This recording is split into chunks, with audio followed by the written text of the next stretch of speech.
Une princesse vivait dans un château luxueux. Elle n'avait que 14 ans, mais elle était terriblement gâtée et maussade. Une fois, elle a proposé quelque chose pour Avril, et il y avait des fleurs de printemps au banquet du Nouvel Aène.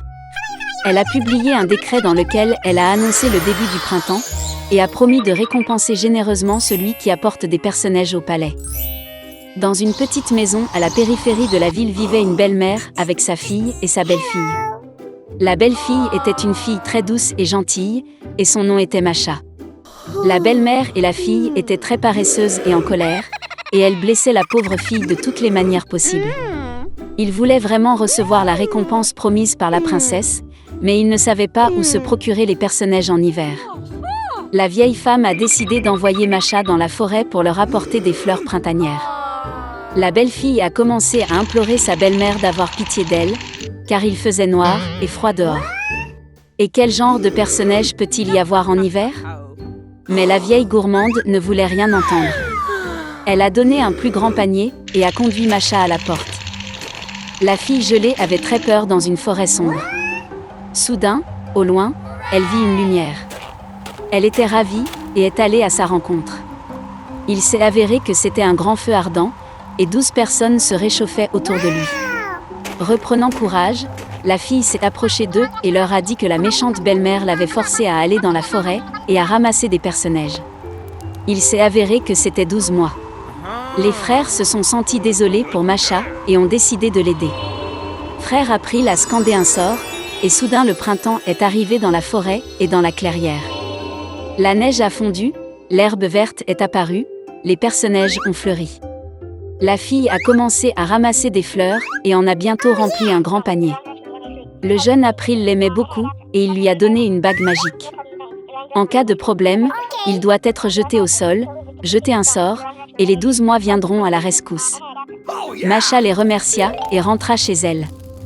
Lorsque la fille a ramené les personnages à la maison, la belle-mère et la fille en ont été très surprises. Masha était très fatiguée du voyage et s'est immédiatement endormie profondément. Sa demi-sœur soupçonnait que quelque chose n'allait pas. Pendant que la fille dormait, elle trouva sa bague magique et la prit pour elle-même. Après son réveil, la belle-fille a découvert la perte. Elle a commencé à supplier pour rendre la bague, mais sa belle-mère et sa fille ne voulaient rien entendre. Prenant un panier de personnages, ils se précipitèrent vers le palais royal. Dans le palais, il y avait un arbre du Nouvel Aène magnifiquement décoré. Mais la célébration à venir n'a pas du tout plu à la princesse capricieuse. Et ce n'est que lorsque la belle-mère et la fille lui ont apporté un panier entier de personnages, que la princesse a changé sa colère en miséricorde.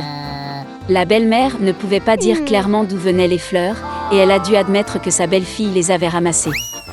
La princesse a immédiatement décidé de se rendre dans le pré avec des personnages. En chemin, elle se tourna vers la pauvre Masha pour lui montrer l'endroit où elle cueillait des fleurs. La fille a dit qu'elle le montrerait, mais seulement si la bague lui était rendue.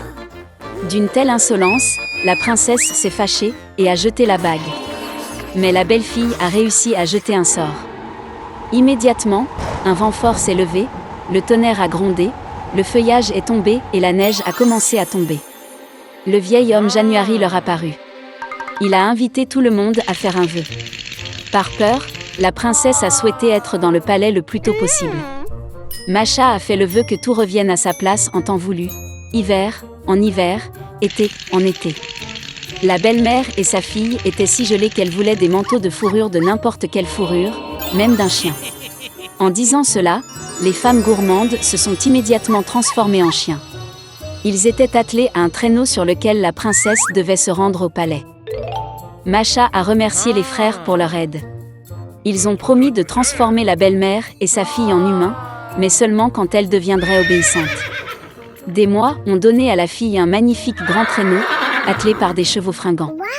En les voyant, la princesse a demandé un tour au palais. C'était la première fois de sa vie que la princesse prononçait le mot « s'il vous plaît ». Et Masha accepta volontiers. Dans une grande ville, 2 enfants pauvres vivaient dans le quartier, Kai et Gerda, qui s'aimaient comme frères et sœurs. Les parents leur ont permis d'aller les uns aux autres sur le toit pour visiter et s'asseoir sur un banc sous les roses. Pendant la saison chaude, Ils passaient tout leur temps ici à inventer différents jeux et en hiver, ils aimaient s'asseoir près du foyer chaud et écouter des histoires incroyables que leur grand-mère leur racontait souvent. Une fois, alors que les enfants regardaient un livre d'images, Kai a senti quelque chose le piquer dans les yeux et le cœur. C'étaient les fragments du miroir de la puissante dame, la Reine des Neiges. Depuis lors, le comportement du garçon a radicalement changé. Il est devenu en colère, grossier et cruel. Un jour, Kai a fait de la luge et n'est jamais revenu. Quand Gerda a appris la disparition de Kai, elle a pleuré pendant un long moment. Mais elle était sûre que Kai était en vie, alors elle décida de partir à sa recherche. Pendant longtemps, Gerda a marché à travers les forêts, à travers les champs, puis elle est tombée sur une magnifique maison, enterrée dans les fleurs. L'hôtesse est sortie vers elle. C'était une vieille sorcière avec un grand chapeau de paille. La vieille femme aimait vraiment Gerda, et donc elle a ensorcelé la pauvre fille et l'a laissée avec elle pour toujours. Gerda a oublié le but de son voyage et a passé beaucoup de temps à jouer dans le magnifique jardin de l'hôtesse hospitalière. Une fois, elle a accidentellement vu une rose et s'est souvenue de Kai, et se réveillant immédiatement de la magie, elle a pris la route. Sur le chemin, Gerda a rencontré un grand corbeau intelligent. Il a dit à la fille qu'il connaissait une princesse sur le point de se marier et que son fiancé ressemblait beaucoup à Kai. Le corbeau accepta de lui emmener Gerda. Une fois dans le palais, Gerda a réussi à voir le futur prince. Malheureusement, ce n'était pas Kai. La princesse, ayant entendu la triste histoire de la jeune fille, lui a offert une voiture d'or avec un cocher et des domestiques, ainsi que des chaussures, un manchon et une robe magnifique.